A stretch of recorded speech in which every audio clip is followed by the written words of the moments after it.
Factor tree of 125. So 125, it can be written as 5 times 25. 5 times 25 mean 125. This 25, it can be again written as 5 times 5. 5 times 5 mean 25. So now we have to select the prime numbers in all these numbers. So prime number here is 5, this 5 and this 5. So we can write 125 is equal to product of all these prime numbers.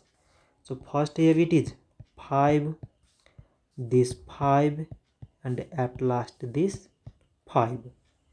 So this much for today and thanks for watching.